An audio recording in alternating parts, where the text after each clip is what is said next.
Now, I know this isn't a topic that a lot of people want to hear, especially Cavs fans right now. And to be honest, I didn't even want to talk about this because it is something that it can get very ridiculous. But did a little bit of research, and I thought this was just pretty interesting just to bring up for a discussion. That's all. Just a discussion. Not saying it's going to happen. Not saying it should happen. But if it did happen, what's the best choice? And obviously, you've seen by the title, you know what this topic is about. 3 years after LeBron James returned to Cleveland Cavaliers at a shot of redemption, his future is once again up in the air. Now, he signed a 3-year, $100 million deal with the Cavs with a player option in 2018. Now there's chatter over his free agency coming up at that time, where he should go, where he could go. Could he be going out west to the Los Angeles teams, either the Clippers or the Lakers? And what are the best choices? Now, Wednesday, Yahoo Sports reported that James' championship in Cleveland in 2016 had, quote, liberated, end quote, him to leave again, and that many people thought it was likely for him to pursue one of the Los Angeles teams. Quote, I think within Cleveland and around the league, they feel that he is very much in play to leave again and likely head out west to one of the LA teams. The Lakers could very well be the target, end quote. Now, of course, the Warriors, who won the NBA championship again, are poised in the summer to lock up. You know, you have Stephen Curry, Kevin Durant, Draymond Green, Klay Thompson, Iguodala, and Livingston. Until at least 2019, this team's going to be intact. And the Cavs, meanwhile, they have no cap space and really no ways to improve the team other than hopefully maybe the draft. I don't even know if they have a pick in the draft. While the James has not really discussed about leaving the Cavs, of course, which he would not. He has talked about forming his own somewhat super team with some of his best friends in Dwayne Wade, Carmelo Anthony, and Chris Paul. Now, he told Bleacher Report back in 2016, quote, I really hope that before our career is over, we can all play together at least one, maybe 2 seasons. We can get a year in. I would actually take a pay cut to do that. You heard that.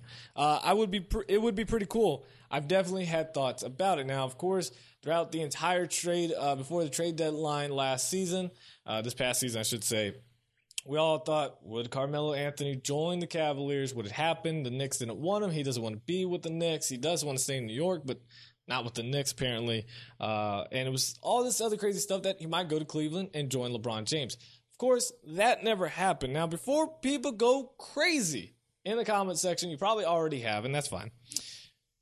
If LeBron is serious about leaving Cleveland again, and if he fails, which, look, Cleveland's going to make the NBA Finals again next year. It's just going to happen. They're going to make it. Possibly going against the Warriors again. If they lose again, I think he leaves. Now, when he's thinking about leaving, he should consider this. Now, as a Lakers fan, yes, I would love him to join Los Angeles. And I wish he would have done it back when Kobe was still there. Okay, sorry. I wish that could have happened. It didn't. It's not going to. Kobe's not coming back. But if he is serious about this, and it should be about winning rings, not necessarily just getting out of Cleveland and making some money, because he's going to have to deal with potentially becoming a villain again. I think it's obviously going to be less than what it was the first time he left, because he did come back, did fulfill that promise of winning a championship in Cleveland, their first ever, and he did it. And he's been to the finals with them over and over again, and one man can only do so much, regardless of your argument if he's the best ever. I don't care. If he's serious about winning rings, the Los Angeles teams are not the way to go. The Clippers are not. They're probably going to implode here this offseason. Lakers, God bless them, I love them. Not going to happen. It's got to be San Antonio. And here's how it happens. Before he said, well, they don't have any cap space. Well, they're about to. They're about to. And it's funny, I talked to all these Spurs fans. Oh, they're not letting go of anybody. They're going to keep them all. You'd be surprised how the business works. Now, he could have at least one of his best friends join if he joins San Antonio, and that's Chris Paul, who's been rumored to go as well. Now, he can come this offseason, and let's see what they can do. And it doesn't make much sense for the Spurs to gut their entire team and pay Chris Paul because he's not going to guarantee them to get over the hump over the Warriors. We saw even when Kawhi went down and even when he was there, yes, they had that big lead. That's just one game. And I think even if you had Chris Paul, it's not going to be a sweep. They're not going to dominate them, not going to win in 5 games in that series. It was going to continue to go potentially 7 games in that series. But he's not going to get them over the hump. But as things stand, Leonard is the only player in the Spurs roster that's guaranteed to be on the payroll in 2018 and 2019 season. Both Aldridge and Danny Green have player options that they'll likely exercise to dive back into free agency. Danny Green almost left to go to Cleveland a couple years back. Aldridge, that experiment really hasn't worked. He's just a big teddy bear. He's soft. Paul Gasol is, I don't know what he was doing. He's done. He's out of juice. Tony Parker is going to be gone. Ginobili will be gone. There's no reason for the Spurs to sign Aldridge, and given how everything's gone out. Now, that would give San Antonio the cap room to go and sign LeBron, yes, to a max deal. Go to sporttrack.com. It can happen. In that scenario, even after paying Chris Paul to come on the team. So you could have Chris Paul, Kawhi Leonard, and LeBron James. And LeBron James with a max deal. Now, then the Spurs could then give Kawhi Leonard a max extension. So now you have Leonard and LeBron James both on a max deal. Obviously, Leonard would have more years, but both at a maximum deal. Chris Paul likely would have to be the guy to take the pay cut. But with him never have won a championship nor been to a finals, he might be inclined to do that. And that would really rival any big three in the NBA. Now let's say LeBron James doesn't want to take anything less than the max. Would take less than the max. Now you can mess with numbers, and this gets really fun. So then San Antonio could potentially, let's say LeBron James takes a pay cut as well, Chris Paul takes a pay cut, they can still give Kawhi an extension, a massive extension. Now you can try to convince either Paul George or DeMarcus Cousins to join the team as well. Yes, the numbers do work, ladies and gentlemen. If they say no, then you can then look for some cheaper veteran options. You need a big guy. Brook Lopez, Zach Randolph, who has always been physical with the Spurs, but always had respect with them with all those battles, he could come and join the team. And even in a worst case scenario, the Spurs could develop a rookie cast to protect the rim, some big guys that can just go and just draft some bigger guys. LeBron would be better off with the Spurs than he would be with Cleveland. Because, I mean, do you really think LeBron couldn't win a championship with Popovich? Come on now. So how realistic is all of this, you're probably asking, even though I've given you the numbers. There's only 2 things that stand in LeBron James' way of actually joining the Spurs. And that's loyalty and his power. Now, again, he's already fulfilled his commitment, his promise to the city of Cleveland, his hometown in Northeast Ohio, to win and bring a championship. He's done that. He's done all he could do.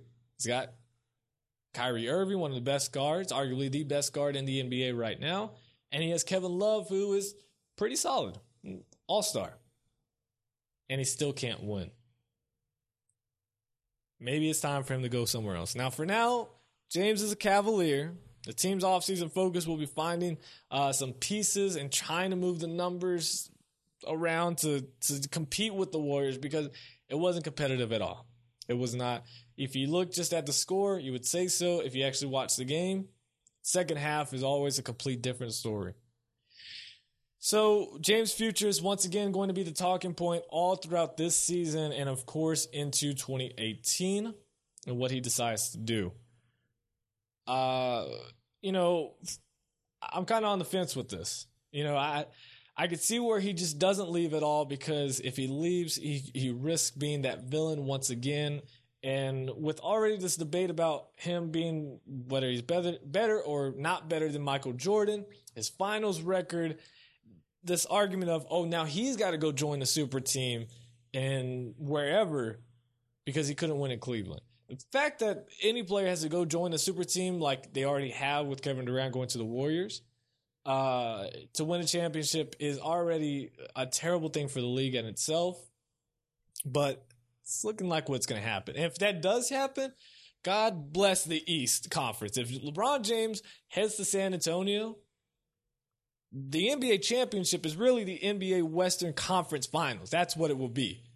Because Boston, if you, you already know. I didn't even explain it. East Conference, I don't know. The NBA is, seriously, last statement here, the NBA's really got to look at reseeding and just changing the basketball landscape by doing what the NFL does. Make it American League versus National League, I guess. You can rename it if you want. And just having the divisions of West, East, North, South in each conference, because this is going to be ridiculous. Now, I know they're not, going off of LeBron James leaving, going to the West Coast, but it's already bad in itself. The Eastern Conference is really the Cavaliers or wherever LeBron James is playing conference. The West is, who knows, kind of the Warriors right now, but San Antonio when healthy. Houston, if they get a little bit, I don't know, they need a lot as well. But that's just something I want to talk about. Numbers can make it happen. Let me know in the comment section, do you think LeBron James stays in Cleveland in 2018 and beyond? Or does he head out west? Or does he head out east and go back to Miami and reunite with Dwayne Wade? And Dwayne Wade might leave Chicago. That didn't work out. Let me know in the comment section down below. Tweet me at Short Sports Show and become a fan on Facebook, The Short Sports Show.